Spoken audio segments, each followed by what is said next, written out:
Hello everyone, welcome to our YouTube channel decode polity with Bharat. आज की इस video में हम पढ़ने वाले हैं नागरिक समाज, या फिर जिसे हम इंग्लिश में सिविल सोसाइटी कहते हैं। तो आज का हमारा यही टॉपिक रहेगा। सबसे पहले हम इसका अर्थ जान लेते हैं। नागरिक समाज का क्या अर्थ है?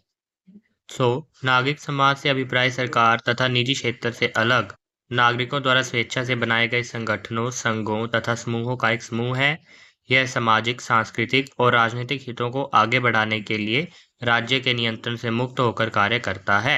इस प्रकार नागरिक समाज लोकतंत्र को मजबूत बनाने का कार्य करता है। तो कहते हैं नागरिक समाज एक ऐसा समाज ऐसा संगठन या संघ या समूह है जो सरकार और निजी क्षेत्र से अलग होकर राज्य के हित के लिए कार्य करता है। राज्य और समाज के लोगों के हितों के कार्य करता है। तो जैसा कि हम सब जानते हैं कि सरकार अगर कोई कार्य करती है तो वो सामाजिक कल्याण के उद्देश्य को मद्देनजर रखकर करती है। अगर निजी या गैर सरकारी संगठन कुछ काम करते हैं या निजी कंपनियां कोई काम करती है तो वो लाभ का उद्देश्य रखकर ही उस काम को करती हैं। उनका प्रॉफिट मोटिव होता है।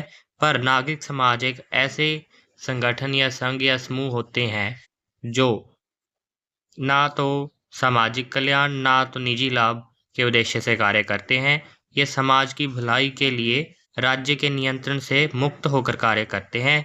तो आइए अब इसकी हम कुछ डेफिनेशंस पढ़ लेते हैं। कुछ फिलोसोफर्स ने जो इसकी नागरिक समाज की परिभाषाएं दी है और कुछ शब्दकोश उनमें भी इसका अर्थ दिया गया है। तो आइए अब हम इसकी परिभाषाएं पढ़ते हैं। तो इसकी पहली परिभाषा है कॉलिन इंग्लिश शब्दकोश के अनुसार नागरिक समाज में बोलने की स्वतंत्रता तथा स्वतंत्र न्यायपालिका आदि तत्व शामिल होते हैं जो लोकतांत्रिक समाज का निर्माण करते हैं। कॉलिन इंग्लिश शब्दकोश के हिसाब से कहते हैं नागरिक समाज जो ऐसा समाज है जिसमें बोलने की स्वतंत्रता होती है, न्यायपालिका भी स्वतंत्र होती है सरकार से। इस तरह के तत्व नागरिक समाज में शामिल होते हैं जो कि डेमोक्रेसी लोकतांत्रिक समाज का निर्माण करने में सहायक होते हैं। आगे हम पढ़ेंगे नेक्स्ट डेफिनेशन। मुक्त ज्ञान कोश विकिपीडिया के अनुसार नागरिक समाज उन गैर सरकारी संगठनों तथा संस्थाओं का समूह है जो नागरिकों के हितों और इच्छाओं को व्यक्त करते हैं। मुक्त ज्ञान कोश विकिपीडिया के अनुसार कहते नागरिक समाज उन गैर सरकारी जो सरकारी नहीं है उस तरह के संगठनों तथा संस्थाओं का समूह है जो कि नागरिकों और हित नागरिक देश में राज्य में नागरिक रह रहे हैं उनके हित किस चीज़ में उनकी भलाई है और उनकी क्या इच्छाएं हैं उनको व्यक्त करते हैं। अगली डेफिनेशन हमारे पास यहाँ हीगल की आ जाती है जो कि कहते हैं नागरिक समाज परिवार और राज्य के बीच एक कड़ी है। परिवार और राज्य के जोड़ के रखने वाली एक कड़ी उसके रूप में हीगल ने नागरिक समाज को परिभाषित किया है। अब इन परिभाषाओं को हम कंक्लूड करते हैं। उपयुक्त परिभाषाओं के अध्ययन से यह ज्ञात होता है कि नागरिक समाज वह मंच है जहां लोगों का साझा हितों के लिए स्वेच्छा से एक साथ आगे आना दिखाई देता है तथा समाज में सकारात्मक परिवर्तन लाने का प्रयास किया जाता है। इन तीन परिभाषाओं के अध्ययन के बाद हम इस कंक्लूजन पर पहुंच सकते हैं, इस नतीजे पर पहुंच सकते हैं कि नागरिक समाज वह मंच है जहां लोग साझा हितों के लिए अपनी इच्छा से आते हैं, एक साथ एकत्रित होते हैं और समाज में पॉजिटिव चेंजेस लाने के प्रयास करते हैं। तो आइए अब हम नागरिक समाज की विशेषताएं या इसके तत्वों का अध्ययन करते हैं। नागरिक समाज की विशेषताएं या तत्व। तो पहला तो नागरिक समाज का तत्व या विशेषता जो बोल सकते हैं वो है व्यापक दृष्टिकोण। नागरिक समाज की प्रथम विशेषता यह है कि इसका दृष्टिकोण व्यापक और खुला हुआ है। नागरिक समाज में समाज की प्रत्येक मांग, आवश्यकता और लक्ष्यों को समाहित करने की इच्छा शक्ति होती है। कहते प्रथम विशेषता नागरिक समाज की यह है कि इसका दृष्टिकोण काफ़ी खुला, इसका दायरा बहुत बड़ा होता है। जो नागरिक समाज का जो दृष्टिकोण है, नागरिक समाज में समाज की प्रत्येक मांग, आवश्यकता और लक्ष्यों को समाहित करने की शक्ति होती है। दूसरा जो इसका गुण या इसकी विशेषता हम बोल सकते हैं वह है लोकतंत्र में विश्वास, बिलीव इन डेमोक्रेसी। नागरिक समाज की एक अन्य विशेषता यह है कि यह लोकतांत्रिक साधनों, उद्देश्यों तथा मूल्यों में विश्वास करता है। यह समाज की समस्याओं, मुद्दों और बाधाओं पर खुलकर विचार विमर्श करता है। कहते नागरिक समाज की यह विशेषता है कि इसका लोकतांत्रिक साधनों में विश्वास है। लोकतांत्रिक साधन जैसे समानता, स्वतंत्रता, भ्रातृभाव, इन तत्वों में विश्वास है, इन मूल्यों में विश्वास है और यह समाज में जो उत्पन्न समस्याएं होती हैं, जो मुद्दे हैं, जो बाधाएं हैं, जो समाज में, राज्य में लोगों के सामने किसी न किसी रूप में आ रही है, उन पर खुलकर विचार विमर्श करता है। यह लोकतांत्रिक साधन है।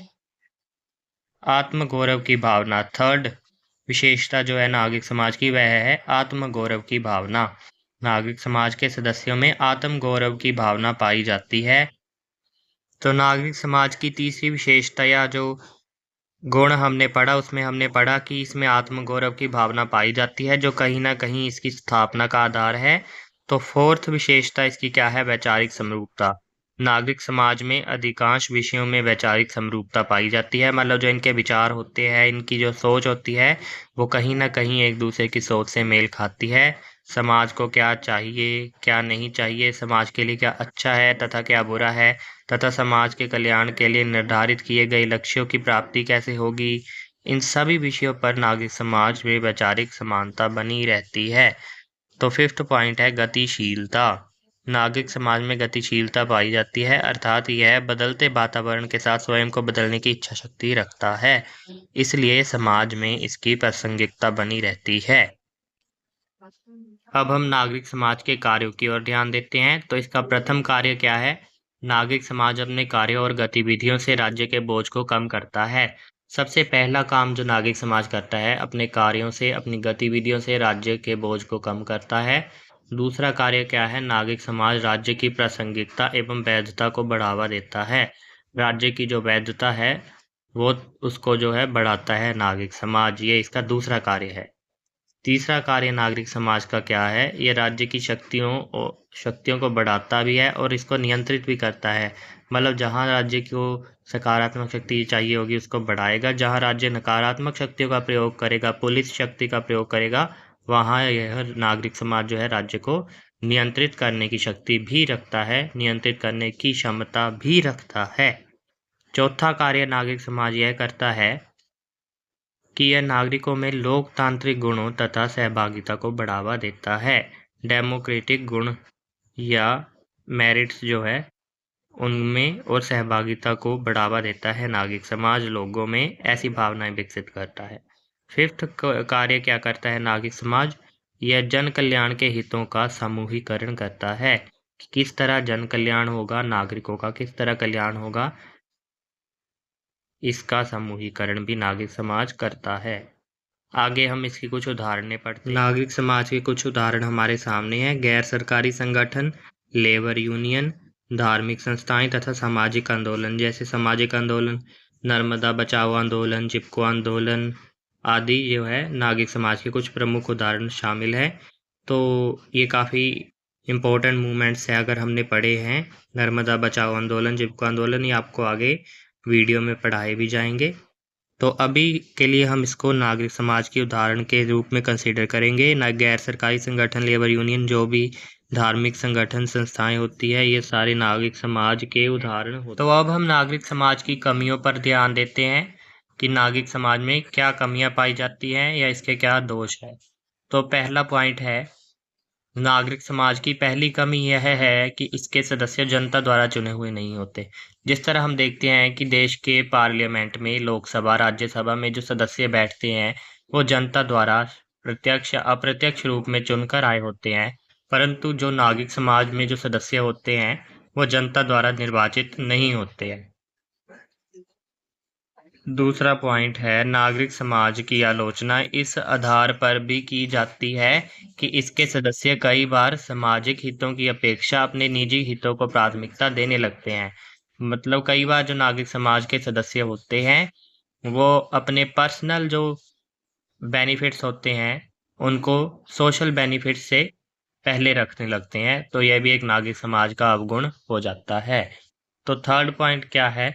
या थर्ड जो है अवगुण क्या है या कमी क्या है नागरिक समाज की। नागरिक समाज की आलोचना इस आधार पर भी की जाती है कि ये प्रायः स्थापित शांति व्यवस्था को चुनौती देने लगते हैं तथा लोकतंत्र के लिए कई बार खतरा भी पैदा करने लग जाते हैं। चौथी इसकी जो है कमी या अवगुण यह है कि नागरिक समाज पर नियंत्रण का अभाव भी है, मतलब इस पर कोई एक नियंत्रण नहीं होता, सभी सदस्य इसमें अपना वर्चस्व स्थापित करने का प्रयास करते हैं।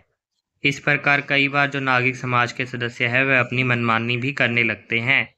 और लास्ट या फिफ्थ पॉइंट क्या है इसकी कमी या अवगुण इसका जो है, नागरिक समाज की इसलिए भी आलोचना की जाती है क्योंकि कई बार नागरिक समाज स्थापित सत्ता को चुनौती देने के लिए समाज में सांप्रदायिक और विभाजक सोच को भी बढ़ावा देता है। तो आप सभी स्टूडेंट्स से हमारा यही निवेदन है कि आप भी अगर इस बार पॉलिटिकल साइंस का एग्ज़ाम देने वाले हैं तो अपने आंसर को इसी तरह पॉइंट बाय पॉइंट एक्सप्लेन करें, इससे आपकी काफ़ी अच्छे मार्क्स आएंगे। So thank you for watching our video. Please subscribe our YouTube channel decode polity with Bharat, और अगर वीडियो हेल्पफुल रही हो तो लाइक भी कीजिएगा। Thank you for watching.